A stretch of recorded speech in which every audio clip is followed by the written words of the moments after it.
کۆنی بیناکە و شەقبوونی دیوارەکانی قوتابخانەی ڕازی بنەڕەتی لە بەردە قارەمان مامۆستایان و خوێندکارەکانی نیگەران کردووە و دەڵێن قوتابخانەکە بە جۆرێکە کە مەرجی سەلامەتی وانە خوێندنی تێدا نەماوە و مەترسی لەسەر ژیانیانی دروست کردووە.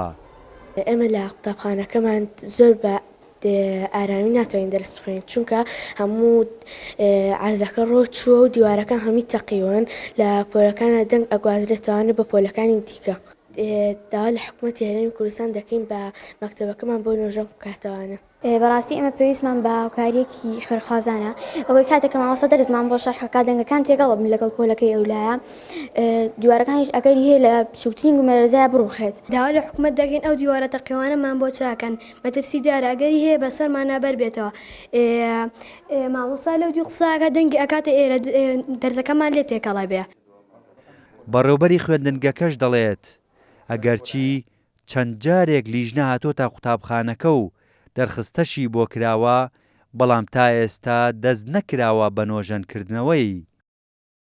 خوێنە دەستەی کارگەری بەڕاستی لە دەرگای زۆر کەسم داوە تەنان وەزیری پەروەردە پەیامم بۆ ناردووە و سەردانی قایم خەمەتی قەزای بازیانم کردووە و بەرەوبەراتی پەروەردەی ڕۆژاوا دووجار سەردانی قوتابخانەی کردووە بەشی بیناسازی دووجار دەرخستەی بۆ کراوە بەڵام بە نەبوونی حکومیەوەی کە پارە نییە بەڕاستی ناتوانن پرۆژەکەمان بۆ جێبەجێ بکەن. ئێمە داوا لە بەڕێزتان دەکەین داوا لە سەرۆکی حکومەت دەکەین و بەڕێز کاقوبادیش کە بەدەنگمانەوە بێت و ئەو بەڕۆپارەیەمان بۆ سەربکە سوپاسی یەکەین. بەڕێوبەری پەروەردەی ڕۆژاوای سلێمانیش بە وەکالەت لە ڕێگەی کورسات نیوزەوە داوا لە بەڕێوبەری قوتابخانەی ڕازی بنەڕەتی دەکات کە سەردانیان بکات بۆ ئەوەی دەست بکەن بە ڕێکارەکانی نۆژەنکردنەوەی.